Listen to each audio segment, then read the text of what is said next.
嗱，警方剛剛宣布啦，係所有嘅車輛咧係唔可以轉入灣仔區㗎。重複一次啦，係所有嘅車輛咧係唔可以轉入灣仔區。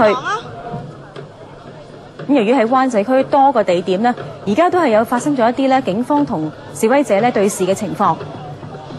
嗱，警方係出動胡椒噴霧咧，喺呢一度咧係阻止示威者前進㗎。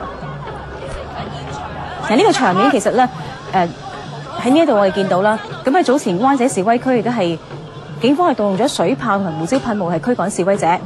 而家喺嗰邊仍然有大批示威者喺嗰度㗎。係啊，收到啊，但係咧，我頭先聽到。嗱，再嚟大家一次啦，係所有車輛咧係唔準轉入灣仔區，警方亦都呼籲大家咧係唔好去到灣仔嗰邊㗎。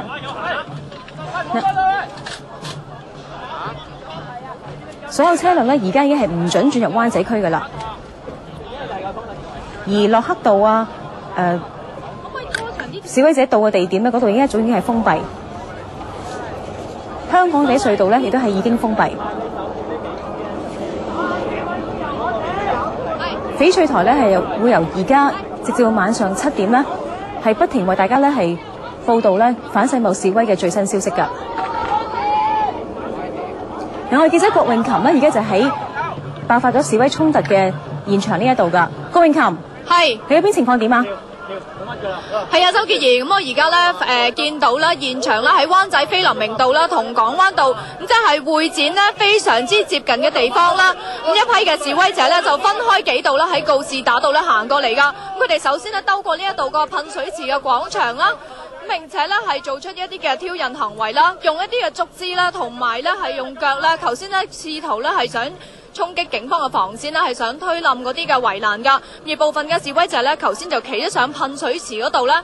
咁並且咧喺個噴水池個頂嗰度咧係打鑼打鼓㗎。而另一批嘅示威者咧，就沿住成條港灣道嘅天橋咧，就企喺呢一個港灣道啦，同埋菲林明道中間。即係聚集咗一大批呢個防暴警察前面啦，即係剛剛頭先啦，佢哋亦都曾經爆發過衝突嘅地方㗎。咁部分人呢，更加係擒咗上個欄杆嗰度啦，亦都係將咧警方嘅圍欄啦係搬走㗎。周潔儀，郭詠琴啊，其實警方咧係咪早前呢都喺呢一帶咧係加強咗部署嘅咧？其實一早咧喺晏晝嘅時候咧，警方咧已經係加強戒備㗎啦。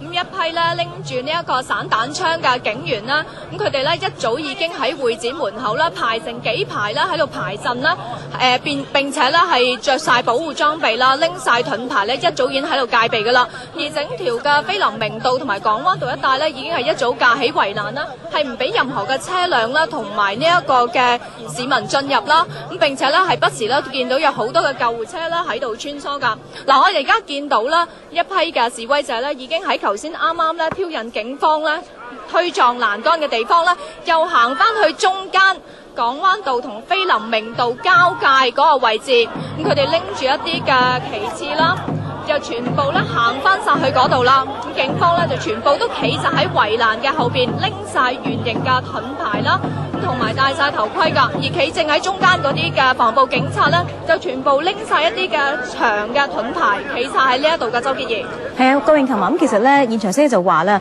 警方咧係一早有備而嚟啦，咁係拎咗一啲嘅網繩槍啊，咁就係企圖咧係阻止示威者咧係前進嘅。咁我暫時都未見到咧係佢使用呢一類嘅武器啦。咁我哋而家見到示威者仍然係同警方係對視緊嘅。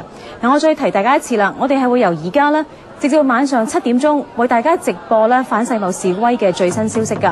嗱，而家灣仔區可以話係咧全面癱瘓嘅，因為咧所有嘅車輛已經係唔準駛入灣仔區㗎啦。而我哋都知道啦，喺早前多番嘅衝突當中咧，係已經有啲人咧係受傷嘅。我知道至少有超過30名嘅傷者咧係送咗去3間醫院度救治嘅，咁分別係律敦治醫院啦、東區醫院同埋瑪麗醫院㗎。而律敦治方面咧亦都話咧喺駱克道咧係曾經發生人踩人嘅情況㗎，咁不過就唔知道嗰個傷亡嘅情況係點樣。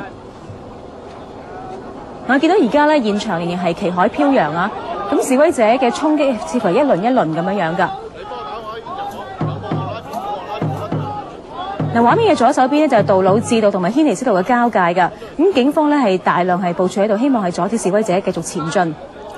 咁因為咧，其實今日下晝咧係有多場嘅遊行，咁最大型嘅遊行就係2點鐘可以出發嘅。咁由嗰陣時到依家咧，可以話係大批嘅示威者咧係不斷咁樣係出發，沿住銅鑼灣咧去灣仔嘅示威區。咁但係喺